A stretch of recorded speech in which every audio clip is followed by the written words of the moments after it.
Dans le vif du sujet pour nous, vous êtes fédéraliste, c'est ce que vous annoncez comme tel. Donc, quel sens a l'État-nation encore dans ce fédéralisme?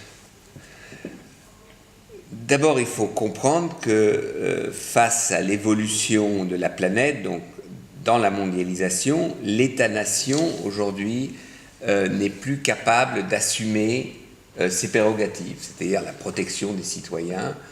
Je crois que ça ne fonctionne plus et ça ne fonctionnera de moins en moins en partant du niveau national.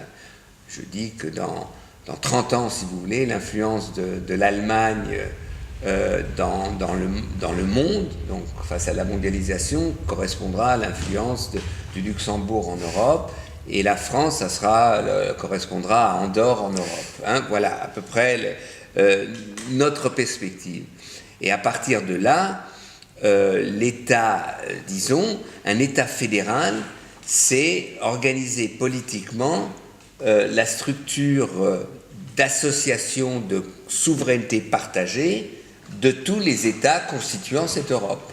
Mais qu'est-ce que vous répondez aux gens qui lient l'identité à l'État-nation? Se construit le récit national, toute cette dialectique entre l'identité et l'État font qu'un. Mais on fait comme si l'identité nationale était quelque chose de figé.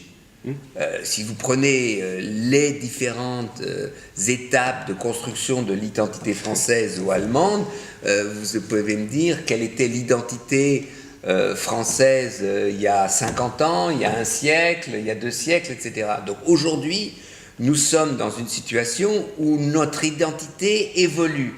Elle est en mouvement.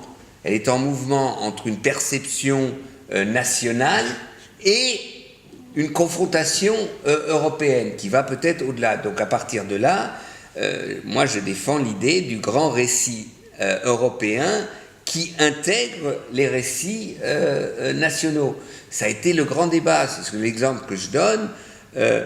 Pour faire un livre d'histoire franco-allemand, on ne peut pas faire un livre qui part simplement du grand récit national français ou du grand récit national allemand. Ce qui est grave, c'est que ce livre d'histoire franco-allemand existe, mais il n'est même pas utilisé.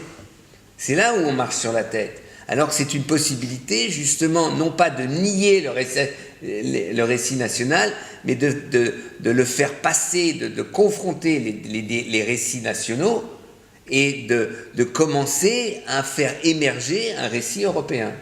Oui, ça fait sens. Mais la question aussi qui me taraude aussi, c'est pourquoi on n'arrive pas à générer, c'est pas forcément souhaitable, mais de frénésie autour des campagnes européennes, alors qu'on voit à quel point l'élection présidentielle capte l'imagination populaire française. Parce que je crois que les élections européennes sont des élections nationales.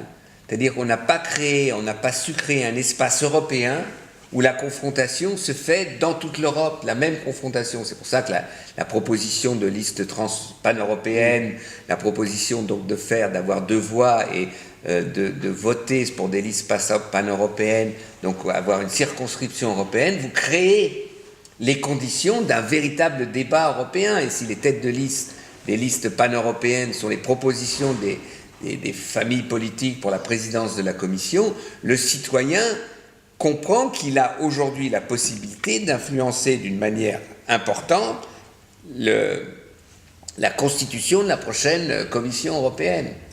Et du coup, juste une dernière question un peu en lien avec ça. Donc, pour vous, l'Europe, c'est pas une crise, c'est une crise, pas une crise, c'est un peu un mot trop lourd sans doute, mais c'est un problème idéologique ou pédagogique? On explique mal ou on fait mal?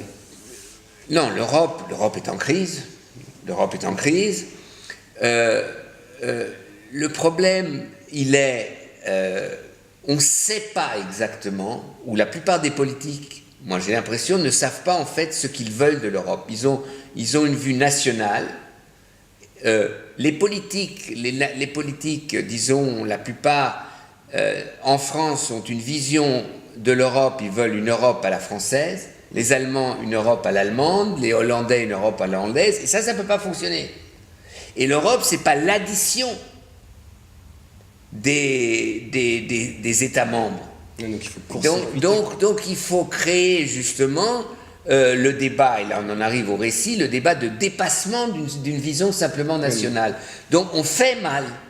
On fait mal parce que on pense nationalement et donc on est incapable après d'expliquer aux citoyens quelles sont les décisions, enfin les responsables politiques, les décisions au niveau européen. Donc ils vous disent, c'est pas nous, l'Europe a décidé. Moi je dis toujours, l'Europe c'est qui? C'est Bruxelles, c'est qui Bruxelles? C'est le mannequin peace ou quoi? Je veux dire, on fait comme si Bruxelles c'était une entité qui était extraterrestre, qui avait un pouvoir. Non, Bruxelles, ce sont les ministres européens, c'est le Parlement européen, ce sont des majorités qui se font et qui se défont, ce sont des chefs de gouvernement européens, c'est eux qui prennent les décisions. Et Bruxelles en soi ne prend aucune décision. Donc il faut créer une structure qui court-circuite en fait ces réseaux, quoi.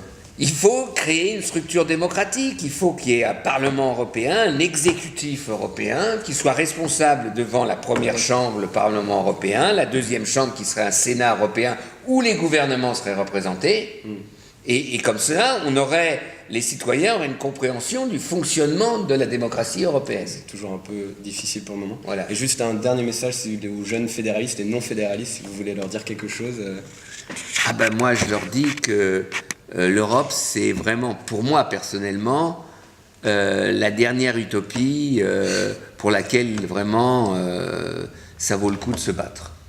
Super. Merci beaucoup, monsieur. Pas de quoi. Super.